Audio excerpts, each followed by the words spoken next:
माँ अल्लाह की ऐसी नेमत है कि अगर माँ हाथ उठा दे, माँ अल्लाह की बारगाह में गिड़गिड़ा दे तो अल्लाह करीम औलाद को वो नेमत अता कर देता है कि औलाद अगर सारी ज़िंदगी अल्लाह की इबादत में गुजार दे तब भी इबादत से भी वो मकाम नहीं मिलता जो मकाम माँ की एक दुआ से नसीब हो जाता है। इस बात को इस रिवायत से समझिए। बायज़ीद बिस्तामी रहमतुल्लाहि ताला अलैह अल्लाह ताला के बहुत बड़े वली गुज़रे हैं।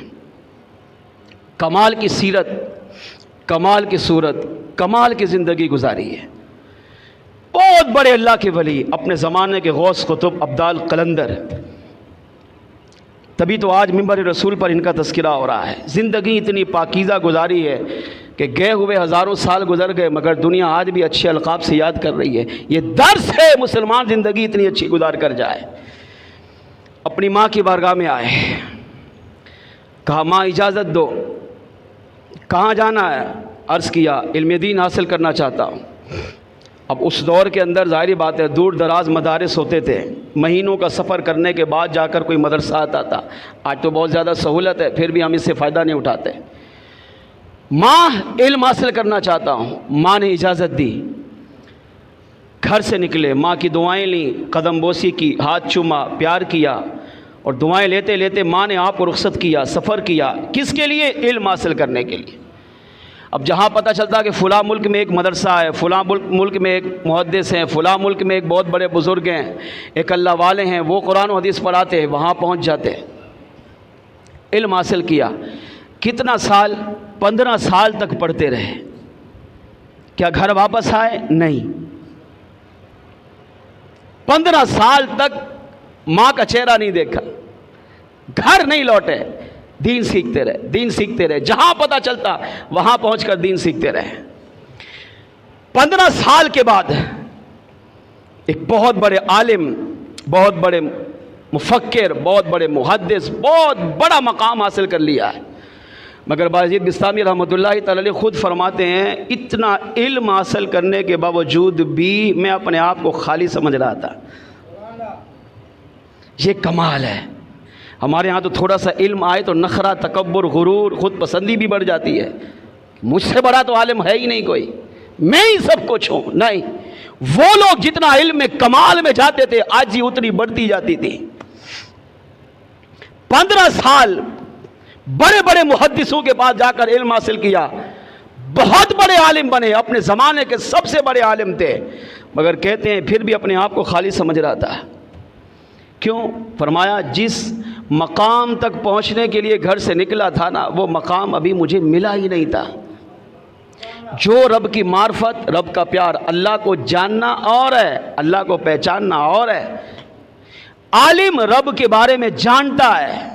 ये जो 8 साल 10 साल 10 इज़ामी है ना, इसमें खाली अकायद पढ़ाए जाते हैं, तब इंसान आलिम बनता है कि नबी के बारे में क्या अकीदा है, अंबिया के बारे में क्या है, सहाबा के बारे में क्या है, अहले बैत के बारे में क्या है, फरिश्तों के बारे में क्या है, कब्र आखिरत के बारे में क्या है। ये है जानना। और जो वली होता है वो रब को जानता भी है, रब को पहचानता भी है। वली नबी को जानता भी है, नबी को पहचानता भी है। इन दोनों में फ़र्क है, वक्त इजाज़त नहीं दे रहा। अल मुख्तसर, आलिम यूँ समझें ज़ाहिर को जानता है और वली ज़ाहिर के अंदर जो बातिन छुपा है ना उसको भी जानता है। 15 साल पढ़ने के बाद फरमाते हैं कि मैंने अपने आप को खाली समझा। क्यों? फरमाया जो मकाम व मर्तबा मुझे मिलना चाहिए था वो नहीं मिला। 15 साल के बाद सफ़र करते करते करते मेरा गुज़र बुस्तान से हुआ, अपने इलाके से हुआ। तो दिल में ख़याल आया कि चले 15 साल गुज़र गए, माँ को नहीं देखा तो माँ को मिलता हुआ चला जाऊँ। तो आप फरमाते हैं इसी इरादे से मैंने अपने घर का इरादा किया, घर की तरफ सफ़र किया। सफ़र करते करते जब अपने इलाके में पहुँचा तो रात हो चुकी थी और आंधी चल रही थी, तूफ़ान, और मट्टी उड़ रही थी, गर्द गुबार बहुत ज़्यादा था। अब रात के पहर में जब इलाके में आए तो सन्नाटा था। पता करते करते अपने घर पहुँचे तो अब दरवाजे पर खड़े हैं। कितना अर्सा गुजरा? 15 साल। दरवाजे पर खड़े हैं, अब सोच रहे हैं दस्तक दूं या नहीं। यह है माँ का अदब, यह है असल माँ का प्यार, यह है माँ की मोहब्बत। ये वो मोहब्बत है जो इंसान को वहां पहुंचाती है जहां इंसान इबादत करके भी नहीं पहुंच सकता। सोचा दस्तक दूं तो अकल ने कहा दे। 15 साल के बाद आया है, अंदर माँ है, इंतज़ार कर रही है, तुझे देखेगी तो खुश हो जाएगी, नाराज़ नहीं होगी। मगर माँ की मोहब्बत, माँ के प्यार ने कहा नहीं, मेरी माँ बूढ़ी है, सारा दिन काम करके थक जाती है, ठीक है 15 साल के बाद आया हूँ, माँ इस वक्त आराम कर रही है, अगर दस्तक दूंगा तो माँ उठेगी, माँ की नींद में खलल आएगा, माँ के आराम में खलल आएगा। बूढ़ों को तो वैसे मुश्किल से नींद आती है, तो अब अगर कहीं ऐसा ना हो कि मेरी दस्तक से माँ की बेअदबी हो जाए, माँ की नींद में खलल आ जाए, माँ के आराम में खलल आ जाए, और कहीं मेरा दरवाज़ा खटखटाना माँ की बेअदबी में ना चला जाए, तो आपने दरवाज़ा नहीं खटखटाया। सर्दी भी है, ठंड भी लग रही है, घर तो गुबार भी चल रहा है, 15 साल के बाद बेटा आया और अपने जाती घर पर आया हुआ है, मगर माँ की मोहब्बत की वजह से दरवाज़ा नहीं बजा रहा है। आप फरमाते मैंने सारी ज़िंदगी अपने घर की चौखट पर सर रखकर सो गया, मगर सर्दी थी, नींद कहाँ से आती, तो जिस्म भी ठिठकता गया। फिर हवा बहुत तेज़ चल रही थी, तो आँखों पर, दाढ़ी पर, चेहरे पर, इमामे पर गर्दो गुबार भी पड़ रहा था, मगर घर की दहलीज पर सर रखकर लेट गया। उठाऊंगा नहीं जब तक माँ खुद दरवाज़ा नहीं खोलती। ये होती है असल माँ की मोहब्बत, असल माँ का अदब। वाजिद बिस्तामी रहमतुल्लाह से फरमाते हैं जब तहज्जुद का वक्त हुआ है, रात का आखिरी पहर आया, तो मेरी माँ उठी, तो मैं तो वैसे सर्दी की वजह से नहीं सो पाया था, तो आप फरमाते माँ उठी, माँ ने वज़ू किया। अब जिस पानी से माँ ने वज़ू किया तो वही पानी नाली से गुजर कर बाहर बहा, तो उस पानी की आवाज़ से मेरी आँख खुली और मैं उठकर बैठ गया और सोचा माँ उठ चुकी है। अब इंतज़ार किया कि चलें पहले माँ नमाज़ पढ़ ले, फिर जाकर दरवाज़ा बजाऊंगा और माँ का इस्तकबाल करूंगा। तो आप फरमाते हैं कि अब मैं दरवाजे पर इंतज़ार करता रहा, अब भी नहीं बजाया। माँ उठी, वज़ू किया, मुसल्ला बिछाया, नमाज 2 रकात नमाज तहज्जुद अदा की और नमाज के बाद दुआ मांगी। और क्या दुआ मांगी? ये होती है माँ असल में।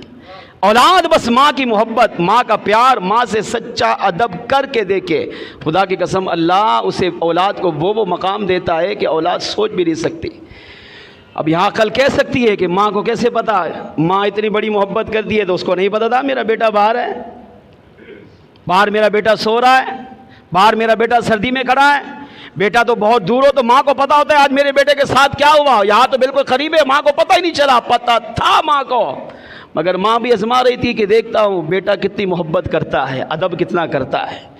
जब माँ ने देखा कि बेटा अदब में कामिल है, इल्म हासिल किया, मगर माँ को अहमियत दी, माँ को वक़ार दिया, माँ को इज्जत दी, माँ का अदब किया, तो वाजिद बिस्तामी कहते मैं दरवाजे के बाहर खड़ा हुआ सुन रहा था कि मेरी माँ ने जब तहज्जुद की नमाज पढ़ी और हाथ उठाकर दुआ मांगी तो माँ की ज़बान से पहला जुमला ये निकला, ए अल्लाह मेरा बेटा बायजीद जिस मकसद के लिए घर से निकला गए, ए अल्लाह मेरे बेटे को उसके मकसद में कामयाबी अता फरमा। इल्म हासिल करने के लिए निकला वो भी अता फरमा, और अगर तेरी जात की पहचान के लिए निकला गए तो ए अल्लाह मेरे बेटे बायजीद को अपनी जात की पहचान भी अता फरमा। भाई बिस्तामी कहते हैं ये मकसद खाली मेरे दिल में था कि 15 साल पढ़ने के बाद भी अपने आप को खाली समझ रहा था, क्योंकि जो मकाम पे पहुंचना चाहता था वो मकाम मुझे अब भी नहीं मिला था। मगर जब मैंने अपने कानों से सुना मेरी माँ ये दुआ कर रही है, ए अल्लाह मेरे बायजीद को वही मकाम व मर्तबा अता फरमा, वही मकसद अता फरमा जिस मकसद के लिए तेरी रिजा के लिए घर से बाहर निकला गए। आप फरमाते जब माँ की दुआ निकली तो वही खड़ा था, हाथी व गैबी से आवाज आई, ए बायजीद तुमने 15 साल हमारा इल्म हासिल किया मगर उस मकाम तक ना पहुंच सके, आज हमने तुम्हें तुम्हारी माँ की दुआ की बरकत से वो मकाम और मर्तबा अता फरमा दिया जिसकी तलब के लिए तुम 15 साल तक सफ़र करते रहे। बायज़ीद, तुम्हारी माँ की दुआ की बरकत से हमने तुझे इल्म भी अता किया और अपनी ज़ात की पहचान और मार्फत भी अता फरमाई है।